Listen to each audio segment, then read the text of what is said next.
Bienvenue dans mon podcast Les Intuitifs Assumés, l'endroit parfait pour prendre confiance en ton grand potentiel parce qu'ici, tu n'es plus seul. Découvre des gens inspirants qui ont sensiblement un parcours similaire au tien. Je te jase de mon expérience dans laquelle tu risques fort de te reconnaître puisqu'on se rejoint tous en tant qu'intuitifs maintenant plus que jamais.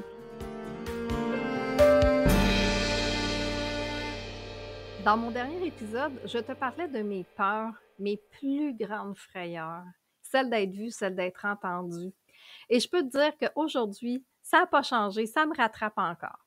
Je te raconte dans mon podcast aujourd'hui le cheminement que je suis en train de vivre par rapport à ces peurs-là qui remontent sans cesse et qui m'amènent à me conscientiser et m'intérioriser davantage, à prendre vraiment connaissance de ces patterns-là qui jouent en boucle dans ma tête.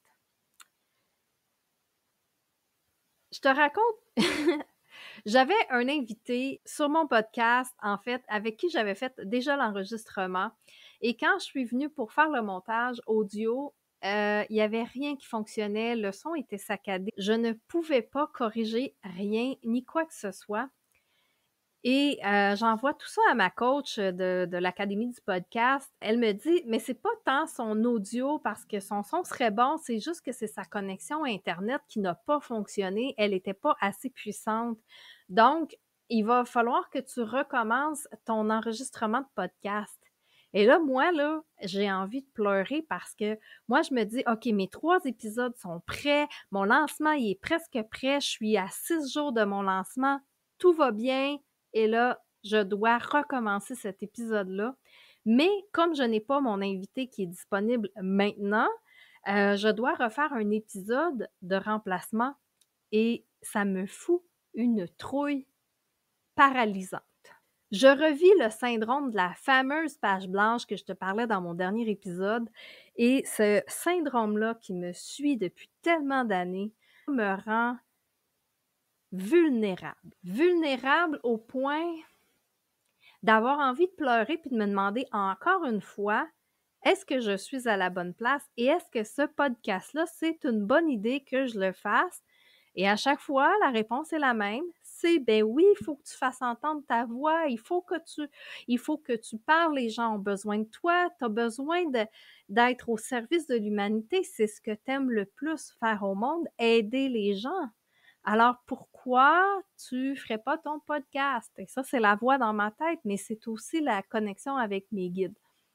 Donc, moi, je suis en train de paniquer royalement parce que là, il reste vraiment pas beaucoup de temps et je dois être en train d'enregistrer mon épisode 3 et non le 2e.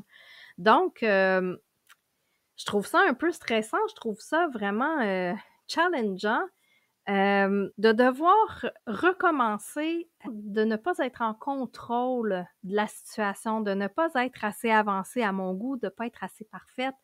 Et ça me met un stress vraiment incroyable.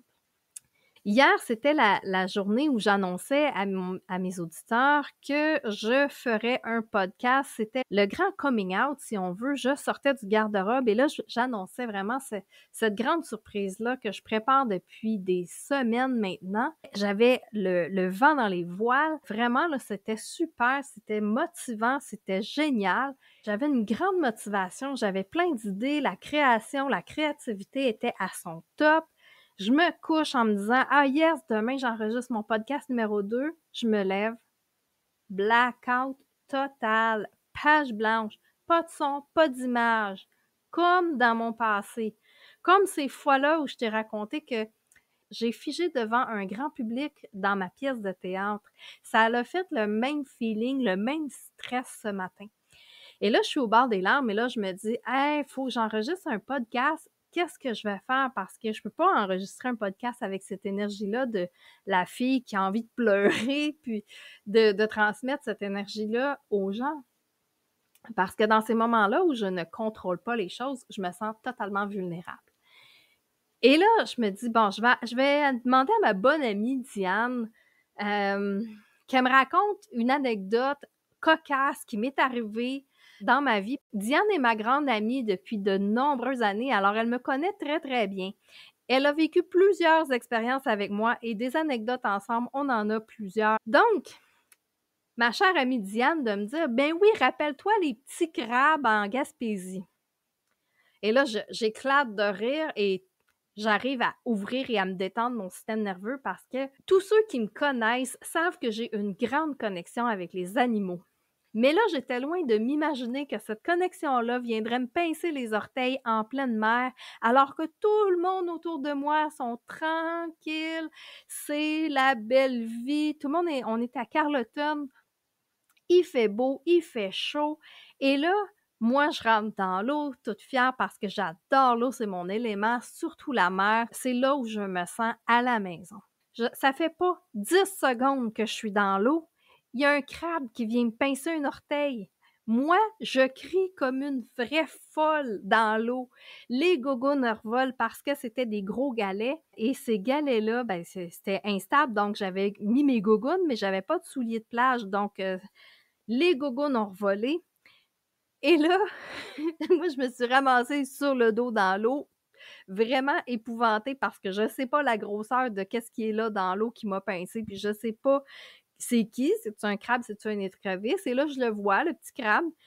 Là, je sors de l'eau, je rentre dans l'eau. Encore une fois, tout le monde est calme, personne ne crie, tout le monde va bien, personne ne semble avoir de conscience qu'il y a des crabes dans cette eau-là. Et on a marché plusieurs mètres plus loin pour être certain que ce crabe-là nous suivrait pas. Ben, je pense que sa famille au grand complet s'est dit: hey, on va jouer avec elle, on va y pincer les orteils. Alors, voilà, mon amie Diane me rappelle ça, ces souvenirs-là. Mais quand elle vient pour m'écrire son message, son correcteur a fait un petit lapsus et a dit, elle écrit oui, rappelle-toi quand les crabes sont venus te sucer les oreilles. Mais là, elle me dit, ben oui, tout ce qui est en haut est en bas, donc tes oreilles sont aux orteils. Et là, je comprends bien qu'est-ce qu'elle veut dire, alors j'éclate de rire. Mais là, je lui dis, ben c'est ça, moi j'entends comme un pied en ce moment, j'entends rien, il n'y a pas de son, pas d'image. C'est là que tout a débloqué parce que j'ai vraiment eu devant moi mon miroir, parce que c'est souvent ça qui arrive à chaque fois que j'ai une expérience. Je la ramène à moi, je la regarde, je l'analyse et l'information a rentré. En fait, j'entendais pas, je voulais pas entendre. J'avais demandé il y a quelques jours quel était le sujet pour mon épisode numéro 3 et qui serait en lien avec le premier épisode que j'ai fait. Mais j'ai fait plein d'autres choses. J'ai essayé de trouver des sujets, d'allier des anecdotes, des histoires qui étaient pas tout à fait en lien avec ce premier épisode-là. Je me suis retrouvée face au syndrome de la page blanche. Et là, ça a été le bordel, comme on dit, dans ma tête, dans mon mental.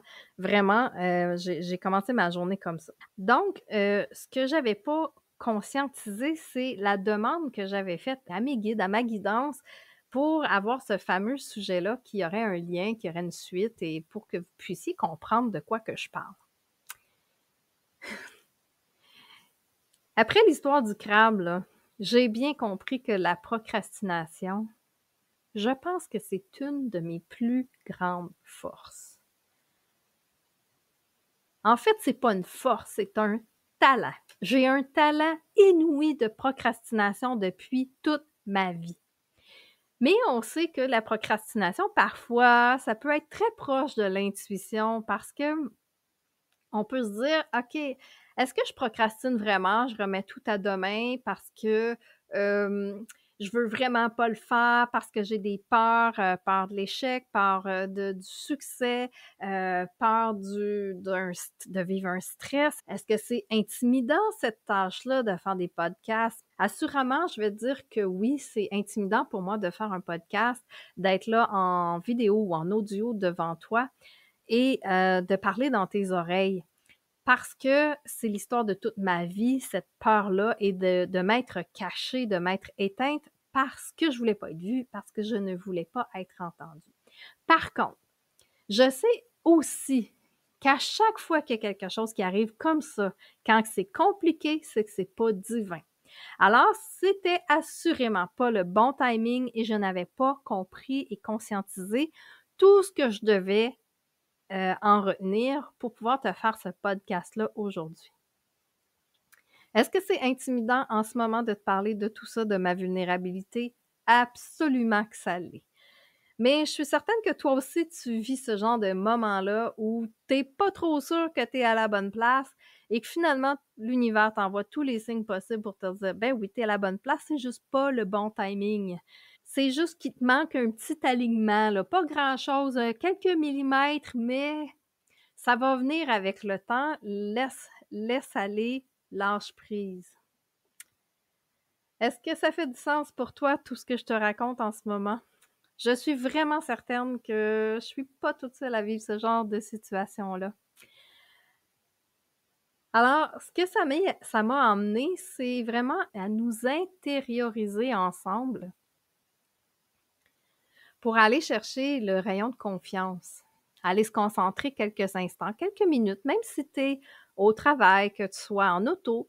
C'est quelque chose que tu peux faire facilement. Donc, si tu es en auto ou que tu es en train d'effectuer une tâche qui nécessite un peu plus de concentration, garde tes yeux ouverts, mais sinon, prends le temps, ferme tes yeux quelques secondes, juste pour t'asseoir à l'intérieur de ton corps, bien te centrer, bien te sentir. Et ressentir le rayon de confiance qui va commencer à descendre, à remplir tout ton corps, tout ton être, qui va aller décristalliser dans ton système nerveux tous ces blocages-là, cette anxiété, cette angoisse qui peut être là de temps en temps. Tu peux regarder comment tu te sens. Juste de prendre quelques instants pour t'intérioriser comme ça dans une journée, ça fait toute la différence. Il y a une chose que je peux te dire, c'est que c'est pas parce que je suis une intuitive assumée que je suis parfaite et que je pense à faire ces intériorisations-là souvent. De plus en plus, je t'avouerais, mais de prendre le temps dans mon quotidien de le faire en conscience, c'est pas toujours facile, c'est pas toujours évident. Alors, prends quelques bonnes respirations encore et profite de cet instant-là de calme, même si tout bouge autour de toi, juste pour te centrer, juste pour te rappeler, te toucher ta peau, ressentir ton corps, ressentir tes milliards de connexions qui sont là entre ta tête et tes pieds. Parce que tout est relié. Quand le système nerveux lâche, tout est plus fluide, tout est plus léger. Maintenant que c'est relâché, et pour toi et pour moi, parce que c'est toujours par moi que ça passe, hein, quand cette énergie-là se transmet, ça entre en moi d'abord. Et là, ben, je peux me calmer aussi, je peux m'apaiser. Good job! Sois fière de toi. J'ai appris à rire de moi. J'ai appris à rire de toutes mes niaiseries, de tout ce que je peux vivre. Et je peux vous dire une chose, c'est que il y en a une grosse gang qui rit de moi régulièrement, souvent, parce que je suis maître de procrastination. Et ça, c'est sans équivoque. Tout le monde est d'accord avec ça. C'est un de mes plus grands talents. Mais quand j'arrive à lâcher prise, il y a vraiment des miracles qui peuvent se produire, des merveilleux miracles. Sur ce, j'aimerais te dire que tous ceux qui vont aller s'inscrire à mon infolettre vont recevoir la procédure pour télécharger le cadeau. En fait, c'est un enregistrement d'un voyage conscience émergence que j'ai fait avec un de mes amis, Jean-François Lévesque, qui a fait les arrangements et qui a créé la musique pour l'événement. C'est 3 volets, en fait, de méditation auxquels tu vas aller te ressourcer et retourner à l'intérieur de toi. J'aimerais également te dire, abonne-toi sur cette plateforme-ci où tu m'écoutes actuellement. Ça fait toute la différence pour me propulser et propulser ma voix. Parce que ça fait très, très, très longtemps que je sais que ma voix sera internationale et mon but est qu'elle puisse ouvrir la voix, la destinée et le cœur chez les autres. Alors, merci d'être là avec moi. Regarde en dedans de toi, est-ce que tu es en train de procrastiner à quelque chose d'important? Procrastiner à ton destin, à ton chemin, à ta destinée? Je te souhaite une merveilleuse journée.